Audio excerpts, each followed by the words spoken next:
I'm going to give you guys a close look at the tackle I'm bringing on my upcoming 12-day canoe trip to Algonquin Park. A couple of things first off. I've been a paddler my entire life. I've had numerous extended expeditions up to and over 4 months long. Canoeing has always been a passion of mine, but it's always been a means to an end, in that I'm there to catch fish. So, an eco-tourist, I am most definitely not. I say that because all of this stuff, for a lot of people that might paddle Algonquin Park, is way, way, way more than you probably would bring. But I'm there to catch fish, and this is it. This is what I do. The other thing worth mentioning, this trip is exclusively focusing on brook trout. So if lake trout were part of the equation, my tackle and my lures would be slightly different than what they are right now. But anyway, let's have a look at the big stuff. So here I have a net.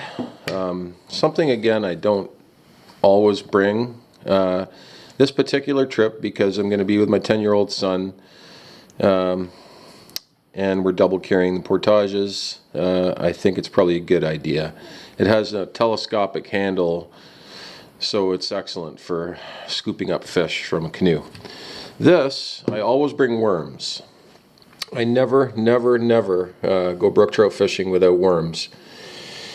This is just simply a styrofoam box that you can buy at almost any fishing tackle store. What I've done is I've covered it in Gorilla Tape on the outside to give it a little bit more durability. But let me just see if I can get this open. I will jam as many worms as I possibly can in there, packed in worm bedding. I'm probably going to get about 150 worms in there, and they're going to last the entire time with no problem. The worm bedding is the key, and keeping it cool, obviously. So, rods and reels, there's 2 of us, so I have 4 rods and reels. They're rated like for 4 to 8 pound test, and each one of those reels is spooled with 6 pound clear monofilament. So nowadays I use braid 99.9% of the time. Fishing for brook trout is literally almost the only scenario where I'm still using monofilament. So we'll have a look at the bag. Before we get into the lures, I'll just show you all the little extra stuff that I'm bringing along. A pair of forceps to unhook the fish, a hook file, a small pair of super sharp scissors on a lanyard that's around my neck all the time. This is a mesh bag with a rope on it. This is my anchor. So when I need to anchor the canoe, I just find a nice round rock, throw it in the mesh bag, and bingo, there's an anchor. Probably don't need this, but this is just a cheap, super light measuring tape so I can measure my fish. In this pocket I have split shots, an assortment of split shots, large and small. And these here are actually keel sinkers. I'll pull one out to show you. So if I need to go deeper, if I'm trolling a small floating stick bait or a small light flutter spoon, these are 1.5 ounce keel sinkers. So they'll get it down deep. And oftentimes, even though this is the spring and we will be targeting fish in the spring, the fish can be down deeper than you might think. So a small bag of keel sinkers never hurts. So in this pocket here, snap swivels, 2-way swivels, and cross-lock snaps. All the little terminal stuff that I need to fish with. In this little box here, just an assortment of hooks, different sizes. Once camp is set up, many campsites in Algonquin Park, you can catch fish right from shore. So I either like to put a slip float on, or you can just fish a worm right on the bottom. Really relaxing way to fish, and also highly effective at times. Alright, in this back pocket, a rope stringer, nice and light. Here we have a spool of 10-pound clear, it's actually monofilament. So that's used in conjunction with the Keel Sinkers if I want to add a little bit of a lead to the end of the Keel Sinker. So in this little bag I have a couple of standard fixed floats and 3 or 4 small slip floats with some small neoprene bobber stoppers in there. Everything I need to rig up the rod with a float. And a small fillet knife. On the side of the bag I just have attached here a fish rag, just for wiping hands, because I would assume we're going to be handling fish. Okay, let's have a look at the heart of what I'm bringing here. So I have 3 small boxes. They're small to me, at least. For some people that may canoe trip into Algonquin, this is probably severe overkill, but like I said, I'm there specifically to fish. So we'll start with this box first. There's an assortment of different spoons in this box here. All the spoons in these 3 compartments are weaver grabbers. For most of the people watching this video, I can almost be assured that few people are going to know what a weaver grabber is.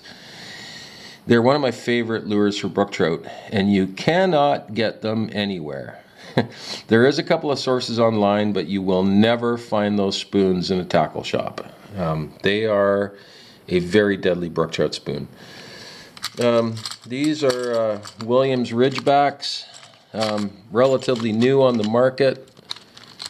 That copper and sort of green and orange one is a particular favorite.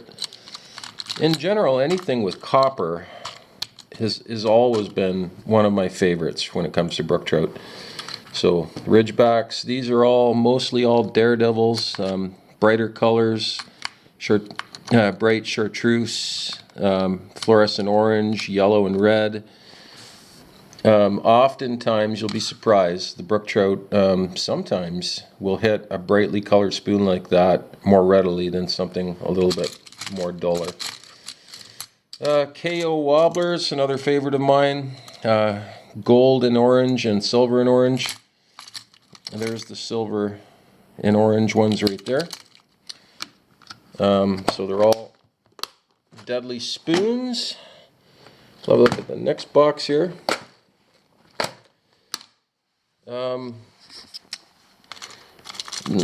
More spoons here. A variety of dolphin spoons.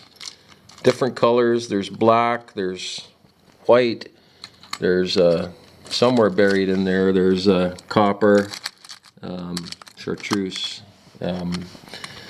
Another time-tested favorite. A variety of spinners. Meps, Blue Fox, Panther Martins, bunch of different Panther Martins. Some more spinners here. I'm not going to pull all of these out, but there's Meps Black Fury, a number of different dressed spinners with bucktail on them. Doctor spoons. Doctor spoons have always been a favorite of mine for pike. They're also a favorite of mine for brook trout, and I realize these are kind of large spoons. Sometimes they work. And often what I'll do, especially with these doctor spoons, is remove the rear treble, attach a section of this 10-pound test, maybe anywhere from 18 to 24 inches, put a single hook on it with a worm and troll that. Time tested and very deadly technique. Here, a variety of different EGB spoons. To be really specific, number 2 EGB spoons. There's a whole bunch of different colors in there. Deadly spoon. Most people are well aware of how effective EGBs are for brook trout. Here we have a fairly large selection of small floating stick baits. So this is more of a subtle bait compared to the flashy spinners and spoons. Believe you me, very often they will outproduce the flashy stuff. So there's some countdown sinking models in there as well as the floating ones. Sometimes we'll troll with a floating stick bait with either a split shot, or if we're going really deep, one of these Keel Sinkers. The same thing with these. These are small jointed floating Rapalas. That's actually, that one in my hand right there is a brook trout pattern, but black and silver, fire tiger, perch. I got a bunch of different colors in there, and they're all highly effective.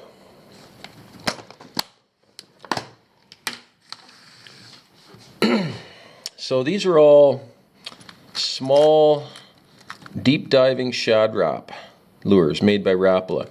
Again, a variety of different colors. I can't tell you the number of times I've been fishing brook trout and these lures actually saved my trip, because oftentimes they will outproduce everything. And let's see if I have one handy here. I don't know if I have one handy. They're buried in there, but the perch pattern. So in a lot of lakes in Algonquin, there's a high population of perch. And those perch pattern Rapalas, whether it's a deep diving shad wrap or one of these stick baits, are a really good choice. They seem to really make the trout angry. The trout are keyed in on perch. They feed on them. I've caught a lot of brook trout in Algonquin Park on perch pattern Rapalas.